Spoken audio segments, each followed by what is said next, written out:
Greetings, fellow Gorehounds, and welcome back to a Blood Splattered vlog. I'm the Horror Guru. And I'm Count Jackula. And today we're going to talk about LISA Frankenstein, a romantic horror comedy about a girl and her zombie.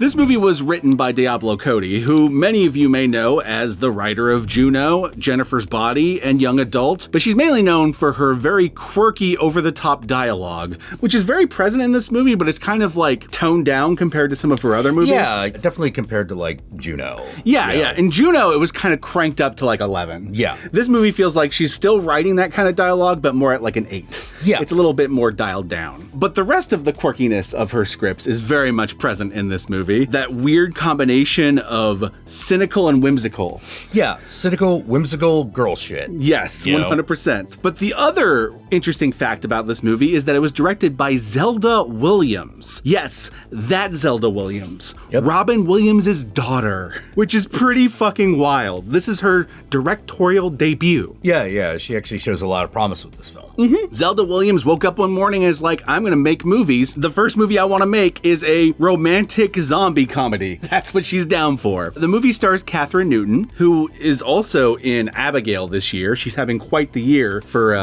being a horror. I guess in this one she's a leading lady and she's more supporting cast in Abigail. Yeah.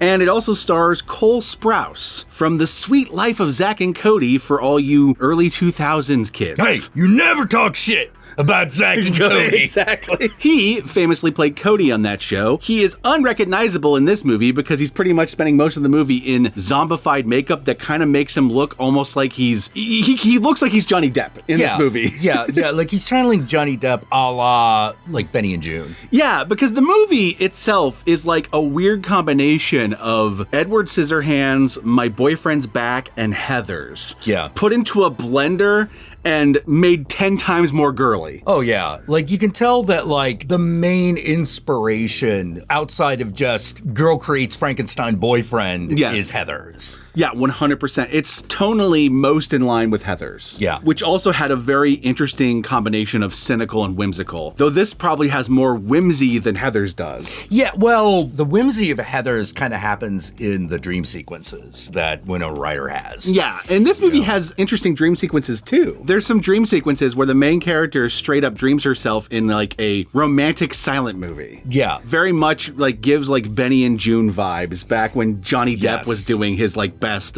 Buster Keaton. Yeah, but Buster Keaton is Charlie Chaplin. Yeah, you know? But in this case, it's hearkening back to The Man on the Moon, the surrealist silent films of that era. Yeah, the ones of like George Méliès. Yeah, exactly, 100%. Yeah, if he were still alive, the guy who played Otho in Beetlejuice would be in this movie. I could see that. I could totally see that. Because it's set in 1989. Yeah. So it's not only a throwback to the 80s, it's set in the 80s, and it's also filmed in a way that kind of feels like the philosophy was, we're going to make this the way they would have made it in the 80s. Yeah. It has that same kind of like tangible, we built these sets by hand vibe going throughout the entire movie. It doesn't go as far as House of the Devil or Crystal Eyes. Well, because it's not like recreating the film stock. Yeah. It's more like the way the things put in front of the camera feel like it would have been the stuff they would put in front of the camera in the 80s. Yeah. It doesn't feel like there's a lot of modern digital technology going on here, even though there probably is. Oh, but it's just very well hidden. Yeah, Heathers is a good comparison because Heathers, for what it is, the camera is very understated in that movie. Yeah, it is. It is. You know, it's not a super flashy movie. No. That's where this movie's inspiration from movies like Edward Scissorhands kind of sits. Yeah. Because like it does some similar things. Like, you know how Edward Scissorhands, the whole neighborhood feels like it was like a model neighborhood that like they built. Yeah, where each house is painted like a specific color. Yeah, everything's like pastel and kind of fakey and, you know, just, They do some similar stuff in this movie, like the main house that Lisa swallows, the Lisa Frankenstein in the title. Her real name in the movie is Lisa Swallows. The house she lives in almost looks like a dollhouse. Yeah. Touches like that. Or touches like when they're in the woods and like the cemetery they go into feels like it leapt straight out of like Return of the Living Dead. Yeah, actually the cemetery it reminded me the most of actually was the original Pet Sematary movie. I could see that, yeah, you know? 100%. With like the artistic flourishes of like the tombstones are way more elaborate. Yeah, than you would expect. They're gothic. Yeah, you know? They're super gothic. Gothic vibes are throughout this entire movie. Yes. Especially in the wardrobe, in particular, all of Lisa Swallow's wardrobe. Yeah, and in the Frankenstein boy himself. Yes, 100%, because he's a guy who died back in like the 1800s, so he's got the old outfits and shit. So he looks like a man out of time, fish out of water kind of movie. Yeah, and vibe. it gives it that kind of fairy tale edge to it. 100%. You know? Fairy tale is a good word for it. Yeah, it is a fairy tale. Everything kind of comes together to make it feel like a fairy tale, even though it's ostensibly a horror movie about a girl and her zombie who kill all the people who've wronged this girl to complete the zombie. And that's the plot of the movie. Zombie is resurrected by a lightning bolt. She and the zombie try to put the zombie back together because he's missing parts by killing all the people that have wronged her in her high school life. Yeah, probably the weirdest aspect of this movie is the fact that the method by which he is resurrected is this tanning bed. He's initially resurrected by a lightning bolt because title sequence kind of gives us a whole backstory to the zombie. I think he's just called the creature in the credits. Yeah, something like that. He died by being hit by a lightning bolt. And so he's brought back when a lightning bolt hits his grave. And then in order to connect the pieces of other people onto him, like he's missing a hand, so they cut off someone's hand and they put that hand onto him. To get it to reconnect to him, they put him in this tanning salon that's busted, so it keeps shocking you when you use it. So if you turn it up high enough, it'll literally fry you. Yeah. And that's how his body parts reconnect. It's very fairy tale. It's not like real world logic. Yeah. It's a magical tanning bed. He's missing like the lobe of his ear, so that means he can't hear. But if you reconnect a lobe, he'll suddenly hear again. Like, you know, it's like, it's very whimsical. But it's also murderous. There's a lot of murder in this, and it's very fun watching the characters slowly go from where they start off at to just full-blown murderers by the end of it. Yeah. It's very Heathers in that way. Yeah.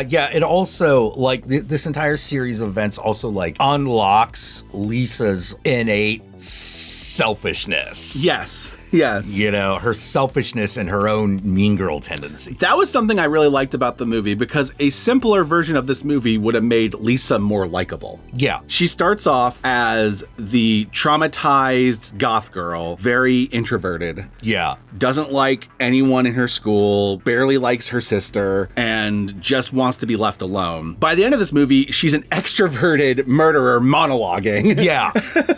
In between there, you watch her start to develop and come into her own, but by coming into her own, she kind of becomes an asshole. Yeah, that's like a staple of Diablo Cody. Yeah, you know, 100%. Where her female protagonists are never perfect. No, with probably the best example being young adults. Yeah, in Jennifer's Body, like neither Amanda Seyfried nor Jennifer are great people.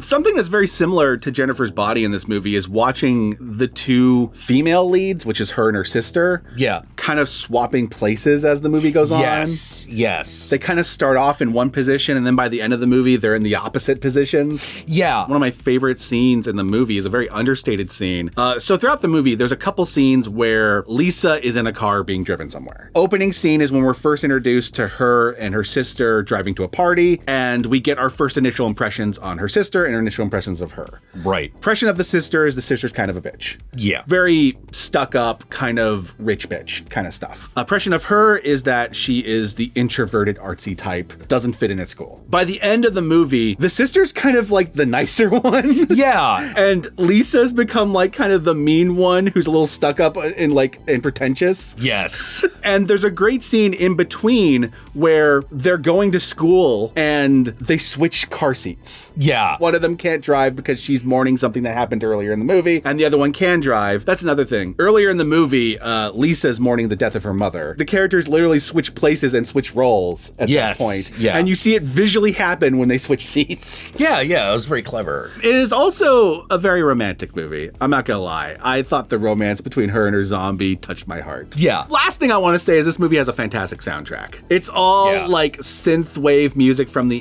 80s, goth wave, new wave stuff. The Cure is prominent in it. There's also an REO Speedwagon sequence that is both equally romantic and also cringy as fuck, but in the most hilarious way. Well, yeah, sorry, a Speedwagon. Yeah, exactly. Essentially REO Speedwagon. Yeah. This movie has everything. It's not going to be for everyone, but it was definitely for me. Yes. Lisa Frankenstein is currently available to rent on various streaming platforms. I believe it's currently on Peacock if you already have Peacock, so you can go watch it on there without having to rent it. I highly recommend you do. This movie has cult classic written all over it. Yeah. This is not a movie I think would ever have been a big hit. No. But this is 100% a movie that a bunch of kids are going to grow up with, and it's going to be their favorite movie throughout their teen years. Oh, yeah. The way a movie like Heathers was. Yeah. It's a Heathers. It's a Benny and June. And it's perfect. And so let us move on to the spoilers.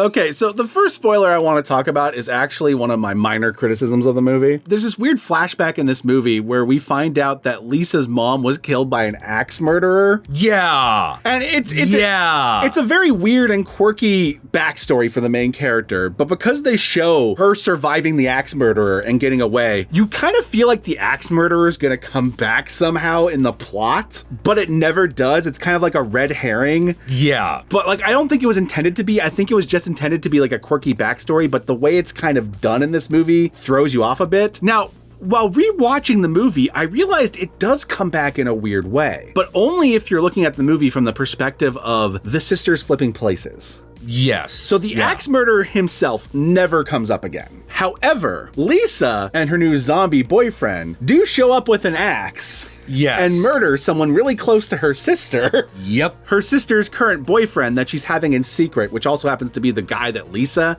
has a crush on. The zombie ends up chopping off that guy's dick. Yeah. So that he can have a dick. And so that he can also present the dick as like a romantic gesture. But like the axe murderer himself doesn't come back, but thematically the sister now just experienced an axe murderer that has traumatized her like Lisa was at the beginning of the movie. Yeah. So it comes back thematically, but not literally. Yeah. That was an odd choice.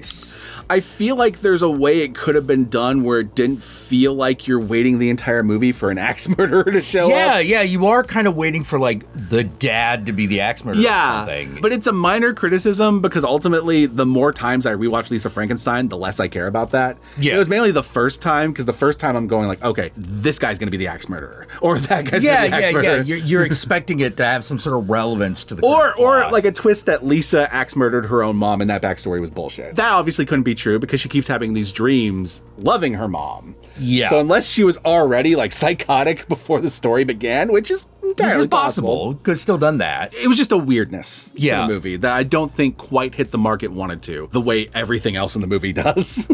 Yes. The lady who plays the Raven in the Fall of the House of Usher. Yeah. I forget that actress's name. It's like Carla Gugino or something like that. She plays the worst, most awful rich bitch mom in this. Yes. Complete evil stepmother, like in a fairy tale. Her murder is one of my favorite scenes in the movie. She's like laying into Lisa for things that ultimately aren't Lisa's fault. There's something. She is making things up to blame on Lisa. Yeah, Lisa is not perfect. She's not completely innocent, but 90% of the shit this mom lays on her is bullshit. Oh, yeah. It's just, you are not my other daughter. Yes. So I'm gonna treat you like shit. Wicked stepmother shit. She's laying into her and fucking like the creature comes out of the closet and just smashes her over the head. And you have this great moment where the movie subverts your expectations because you're expecting Lisa to have like a total meltdown of like, oh my God, what have you done? And instead she has this moment of like, I can give you her ear, but first we must hide the body. This is when it turns into Heathers. Yeah. You know? And that's the moment where I'm like, I love this movie. I like what this movie's putting down. I also love the Revenge of the Nerd rapist dude. Getting axe murdered. Yeah. There's this whole sequence in the beginning of the movie where she goes to this party and she ends up getting drugged. Not by the Revenge of the Nerd rapist dude, but by this bitch goth chick who kind of sees her as her kind of goth rival. Yeah. And so it's kind of like one of those, there can only be one rivalries going on. Like, I'm the goth chick. You can't be the goth chick. So she gives her like a drugged up solo cup of beer. Yeah. And she goes to the party having this like hallucinogenic sequence, and this nerd guy pretends like he's gonna help her and helps her like throw up in a bucket and all that stuff, and then tries to like rape her in the back room. Yeah. So later on in the movie, we have this great sequence. It's a great subversion of expectations because she's now dressing all confidently, and she's been talking about wanting to get with the mysterious, tall, dark, and handsome guy that writes for the school paper. Which I'm just like, there's no way the cool guy is the guy who writes for the school paper, but okay, movie. Right. Okay, we'll roll with this. This is a fantasy. He's Prince Charming. And she starts like writing a note, like, will you go out with me? Yes, no. Meet me at the park, blah, blah, blah, blah, blah. And she's putting it in a locker, and you think it's his locker. But then it turns out, when you get to the park scene, it's this nerd that tried to rape her. Yes. And you quickly realize, oh, I get it. He needs a hand. This guy laid his hands on you. So you're gonna punish him by taking his hands and putting it on your new boyfriend. Yeah. Yeah, you see where it's going. Yep. Yeah. Another thing I really like about this movie is that the creature spends a majority of this movie proving his devotion to Lisa. Killing everyone that wrongs Lisa, helping her pick out her outfits so that she can like go be killer at the school, like a shoulder to cry on. Yeah. Even helps her masturbate at one point. Yeah. Lisa still has her eyes on this other guy. Yeah. And so he's kind of treated like this like break in case of emergency. Yeah. Like side guy. Yeah. If it doesn't work out with this other guy, at least I'll have this guy. At least this guy likes me. And I like that the movie allowed Lisa to use him like that, because a worse version of this movie would have had Lisa be this perfect person who wouldn't make that kind of mistake. Part of her is learning to grow out of being that kind of user. Yeah, important detail here. The creature can't talk. No, it can't. You know? But it can listen. Yeah. Which is something that she desperately needs. You know? Yeah. It turns out, despite her being an introvert that doesn't talk very much, she actually has a lot to say. Granted, the more she talks, the more you realize that she's actually not as smart or as deep as she thinks she is. It's the kind of writing of women that I think only a woman could do. Yes, because they don't put themselves on pedestals. Absolutely. Yeah. Absolutely. I really love this movie. I think it is a really well-constructed, well-done movie, even though I do have that complaint about the axe murderer thing. Yeah. I feel like that could have been handled a little better. I really like the ending. Yeah. I really like the ending of this movie, which I think we'll leave for you to discover on your own. Yeah, how these characters are going to get out of this scenario of having murdered half the people they know, you're going to have to figure that out when you see the movie. Yeah. Feels like someone's fan fiction where they're just like, let's rewrite Edward Scissorhands and give it the ending we wanted it to have. Hey, I wanted that. Exactly. You know? Exactly. It's fucking romantic. It is. It is. I'm Count Jackula. I stream on YouTube every Monday, Wednesday, and Friday, 7 p.m. Pacific Standard Time, roughly. If I'm not there exactly on the dot, which I'm unfortunately usually not, stick around a bit, I'll show up. And on Tuesdays and Thursdays, I stream on Twitch, also 7 p.m. Pacific Standard Time. And now that I've talked all about me, what about you? Y'all know me. I'm the Horror Guru. You can find me at the Horror Guru on Twitter, on Twitch, on Instagram, Facebook. Just look up the Horror Guru or Blood Splattered Cinema. I'll be there. Be sure to like, comment, and subscribe, and don't forget to ring that notification bell so you're notified of my videos immediately upon their upload. And if you'd like to help out either of us more directly, be sure to check out our Patreon pages. And remember, if you decide to go the Patreon route, even $1 a month can go a long way. And with that said, my fellow Gorehounds, if you made it this far into the video, then I want you to comment below, and be sure to comment below with the hashtag #ItCuresEmotions. Use the hashtag #ItCuresEmotions in the comments below. That way I know, that way Jack knows, that way the whole world knows that you watched this video all the way through. And with that said, my fellow Gorehounds, we're going to vlog a movie you're not going to expect next, so stay tuned for that. Peace out.